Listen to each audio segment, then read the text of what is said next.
Nag-inspeksyon sina AFP Chief of Staff General Romeo Browner Jr., U.S. Ambassador Mary Kay Carlson at Admiral John Aquilino ng U.S. Indo-Pacific Command sa ilang EDCA o yung Enhanced Defense Cooperation Agreement sites. Sa gitna naman ng issue sa teritoryo, iniutos ng National Security Council na mas dalasan pa ang pagpapatrolya sa West Philippine Sea. May unang balita si Joseph Morong.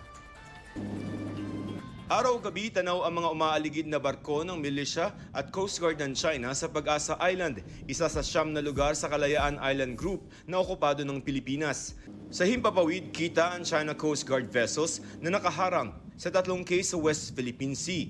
Karaniwang pinangingisdaan niya ng mga Pilipino pero ngayon hirap ng marating. Dito sa bungad ng Pag-asa Island, hindi mo na kailangang magbangka para makita yung China Coast Guard. Ngayong araw may isa at yung katabi niya ng mga fishing vessels. Ang bilang natin dyan mga around 9 or 8. At yaan sila yung araw-araw na paalaala sa mga residente at mga sundalong nakadestino dito sa isla na kahit payak at simple ang kanilang pamumuhay ay may tensyon sa kanilang paligid lamang. This is West Philippine Sea.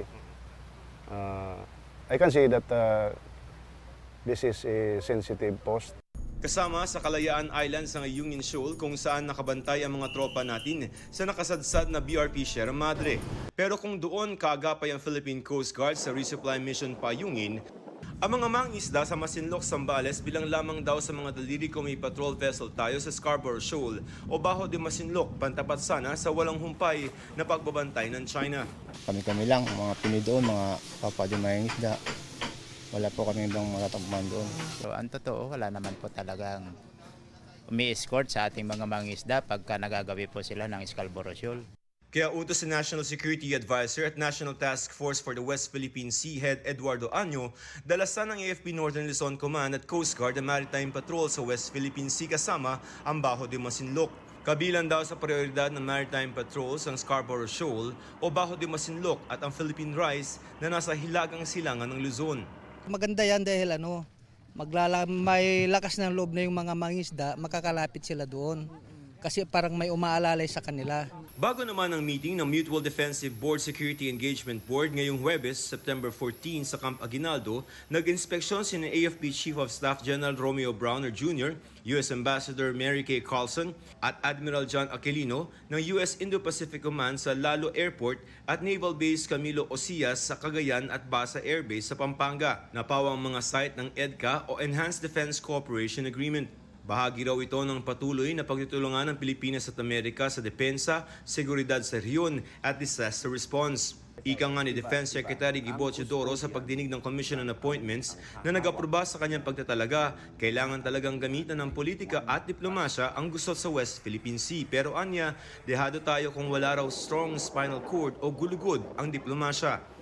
Ramdam daw ng mga nakadestinong sundalo ang bigat ng responsibilidad ng pagtatanggol ng soberanya ng bansa. We are providing security for national sovereignty hindi lang dito sa Pag-asa but to the other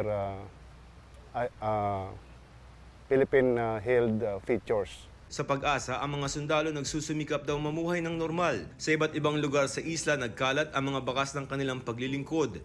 Nakaukit ang mga pangalan ng mga sundalong na-assign dito at mga paalaala na ipagtanggol kung ano ang sa atin.